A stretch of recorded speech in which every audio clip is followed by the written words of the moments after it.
Hello everyone. एक बार फिर से आप सभी का स्वागत है स्कोर बैटर के यूट्यूब चैनल पर। तो जैसा कि आपको पता है, हम इम्पॉर्टेंट टॉपिक की एक सीरीज़ को लेकर आए हैं। इस सीरीज़ में आज हम लोग जो टॉपिक जोड़ने वाले हैं वो है तोलकाप्यम से जुड़ा हुआ। ये पुस्तक बहुत ज़्यादा इम्पॉर्टेंट है संगम एरा को लेकर। तो रिसेंटली इसके हिंदी अनुवाद का यहाँ पर विमोचन किया गया है और ये विमोचन किया है डॉक्टर सुभाष सरकार जी के द्वारा।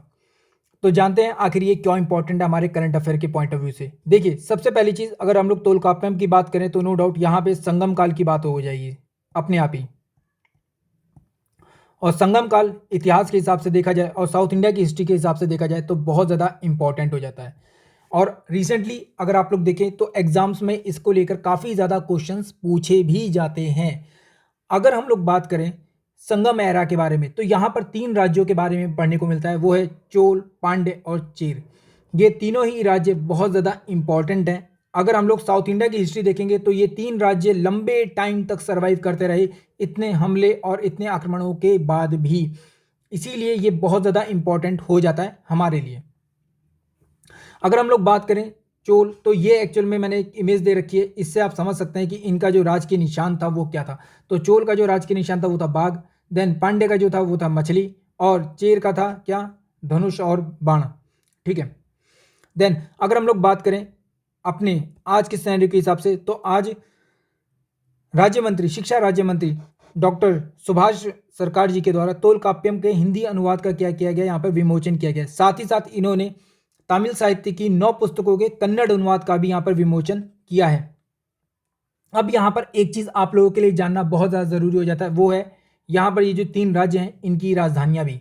ठीक है, क्योंकि थोड़ा बहुत आप इतिहास से इसको जोड़ के रखिए, क्योंकि नो डाउट आने वाले टाइम पर करंट अफेयर से जुड़ी हुई काफ़ी सारी चीज़ें ऐसी पूछी जाती हैं जो कहीं ना कहीं आपकी हिस्ट्री से या आपकी ज्योग्राफी से या पॉलिटी से कहीं ना कहीं कोरिलेट करती हैं।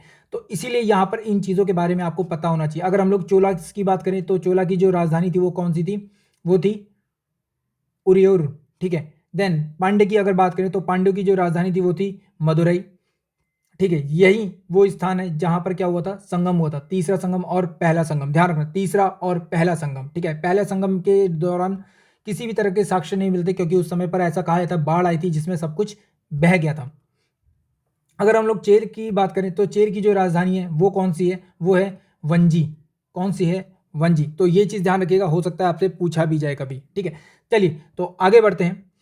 अगर हम लोग बात करें तमिल साहित्य के बारे में या तमिल साहित्य युग के बारे में, तो ये जो तमिल संगम हुआ है, ठीक है, या फिर तमिल साहित्य संगम जो हुआ है, ये संगम काल जो है ये एक्चुअल में क्यों कहा जाता है संगम, क्योंकि यहाँ पे कई सारे कवि जो राइटर्स थे वो इकट्ठा हुए और उन्होंने एक जगह इकट्ठा होकर कंपाइलेशन किया बहुत सारी कविताओं का, ग्रंथों का। तो इसीलिए इसे कवियों के संगम भी कहा जाता है। क्या कहा जाता है, कवियों का संगम या कवियों की सभा भी कहा जाता है, असेंबली ऑफ पोइट्स। ध्यान रखिएगा, इंपॉर्टेंट पॉइंट्स है, असेंबली ऑफ पोइट्स भी कहा जाता है इसको। इस टाइम ड्यूरेशन में ऑलमोस्ट 483 कवि एक साथ इकट्ठा हुए, राइटर्स इकट्ठा हुए और उन्होंने ऑलमोस्ट 2381 कविताओं की रचना की। कितनी, 2381 कविताएं। ये एक बहुत बड़ा नंबर है और ये नो डाउट वर्ल्ड में कहीं और सुनने को नहीं मिलता कि एक साथ इतने सारे राइटर्स या इतने सारे पोइट्स इकट्ठा हुए हों और उन्होंने इस तरीके से ग्रंथ लिखे हों या फिर कविताओं का कंपाइलेशन किया हो। तो ये अपने आप में बहुत ज़्यादा इंपॉर्टेंट हो जाता है।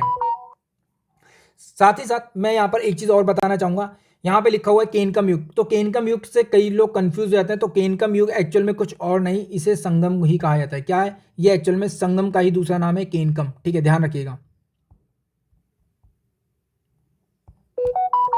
संगम का ही नाम है क्या, केनकम। ठीक है, तो संगम काल को ही केनकम लिटरेचर भी कहा जाता है, संगम लिटरेचर, केनकम लिटरेचर। ठीक है, तो इस टाइम ड्यूरेशन कई विद्वानों का ऐसा मानना है कि ये सबसे ज़्यादा बेहतरीन समय पीरियड था, ये सबसे ज़्यादा बेहतरीन टाइम था। विश्व में ऐसा कहीं पर भी नहीं हुआ जहाँ पर इस तरह से एक जगह साहित्य लिखा हो। जो चीज़ मैंने अभी थोड़ी देर पहले बोली थी उसी चीज़ को यहाँ पर भी बोला जा रहा है।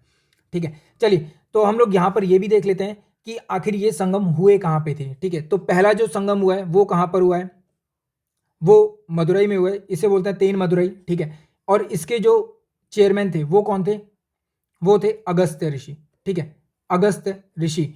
और यहाँ पर जो किंगडम था वो कौन सा था, पांड्य। अगर आप लोग देखेंगे तो तीनों में ही पांड्य आता है, तो ये याद रखना हमारे लिए आसान हो जाता है। यहाँ पर किसी भी तरह की कोई किताब नहीं मिलती। मैंने जैसा कि बताया, ऐसा कहा जाता है कि इस समय ड्यूरेशन में एक बाढ़ आई थी, जिस बाढ़ में सब कुछ बह गया था। इसी वजह से इस समय की किसी भी तरह के साक्ष्य की जानकारी नहीं मिल पाती है।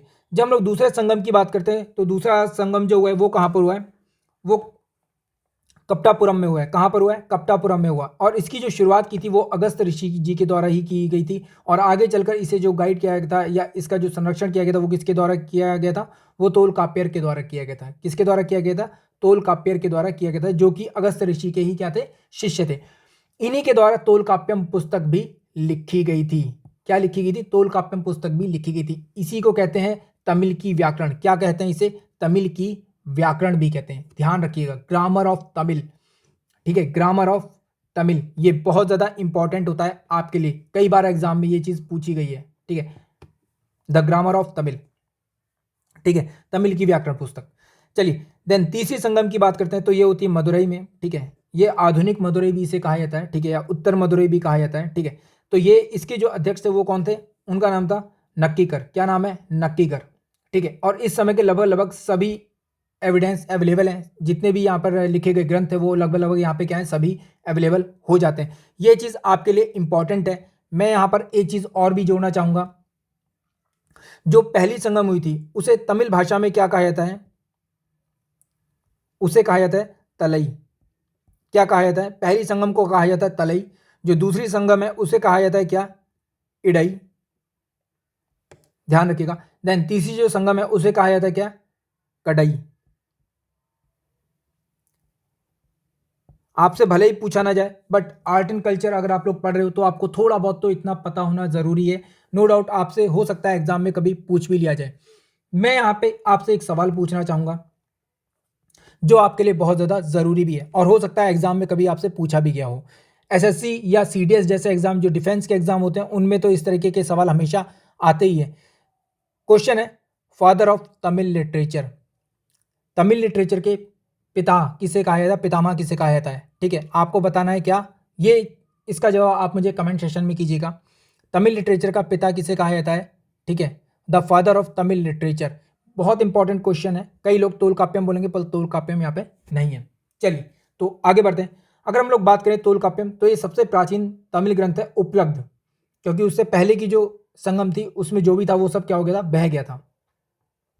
और सबसे पुराना और सबसे लंबा भी है, ठीक है। देन अगर हम लोग तोलकाप्पियम की बात करें तो यहाँ पर व्याकरण की बात की गई है। मैंने जो कि आपको बताया कि तमिल की जो व्याकरण है वो यहाँ पर दी गई है, ठीक है। इसे 9 खंडों में क्या किया गया है, 9 खंडों को 3 भागों में इसको बांटा गया है, ठीक है। इसके मतलब 3 भाग हैं जिनमें अलग अलग खंड बने हुए हैं, ठीक है। तो इसके जो 9 खंड है टोटल, उनको 3 भागों में क्या किया गया, बांटा गया है। तो पहले का जो नाम है वो क्या है, एजेटू मतलब अक्षर। दूसरा जो है वो है कर्नल मतलब शब्द, और पोरुल मतलब किसी विषय वस्तु या सब्जेक्ट मैटर जो भी होता है किसी प्रॉपर, ठीक है, मतलब किसी भी विषय वस्तु के ऊपर ज्ञान अपना, इस तरीके से आप समझ लीजिए, ठीक है। तो इसे क्या है, 3 भागों में बांटा गया। कौन कौन से हैं वो मैंने आपको यहाँ पर बता दिए, अक्षर, शब्द और विषय वस्तु, letter, word and subject matter. चलिए, तो अगर आपको ये चीज़ समझ में आ रही है तो प्लीज़ हमारे चैनल को लाइक शेयर ज़रूर कीजिए, सब्सक्राइब कीजिए। हम लोग छोटे वीडियोस में ज़्यादा से ज़्यादा इन्फॉर्मेशन आपको प्रोवाइड करने की हमेशा यहाँ पर कोशिश करते रहेंगे। अगर मैं बात करूँ यहाँ पे संगम एरा के बारे में, तो संगम एरा इसी टाइम ड्यूरेशन में बहुत सारी और भी इंपॉर्टेंट बुक्स आई थी, ठीक है। इनमें से एक बुक का नाम मैं आपको और बताना चाहूँगा, ये एक तरह से बोनस फैक्ट है आप सभी के लिए, जिसका नाम है कुरूल, सॉरी कुरल। इसका नाम क्या है, कुरल, या फिर इसे तिरुकुरल भी कहते हैं, ठीक है। क्या कहते हैं इसे,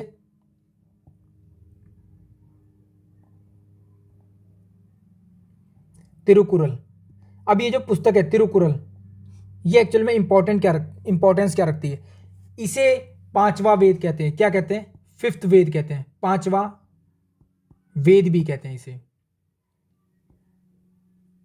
वेदों के बारे में आपको पता है, वेद कितने हैं, 4 हैं, पर इस पुस्तक को क्या कहा जाता है, पांचवा वेद कहा जाता है। इसे बाइबल ऑफ तमिललैंड भी कहा जाता है। क्या कहा जाता है, बाइबल ऑफ तमिललैंड भी कहा जाता है। तो ये एक तरह का बोनस फैक्ट है जो मैं आपको यहाँ पर बता रहा हूँ। ये पुस्तक है और इस पुस्तक को कहा जाता है क्या, पांचवा वेद, और इसे बाइबल ऑफ तमिललैंड भी कहा जाता है। क्यों कहा जाता है? क्योंकि इसके अंदर बताया गया है किसके बारे में? धर्म के बारे में। किसके बारे में?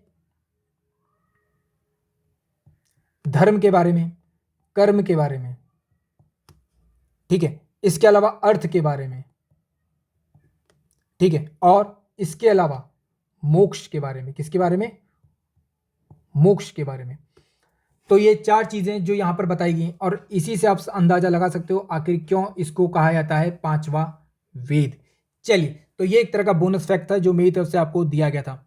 तो तोलकाप्पियम का हिंदी जो अनुवाद किया गया है वो किसके द्वारा किया गया? एच बाल सुब्रमण्यम और प्रोफेसर के निचिमुत्थु के द्वारा, ठीक है। तो ध्यान रखिएगा, ये 2 नाम हो सकता है एग्जाम में आपसे पूछ लिया जाए कि किसके द्वारा तोलकाप्पियम का हिंदी अनुवाद यहाँ पर किया गया है।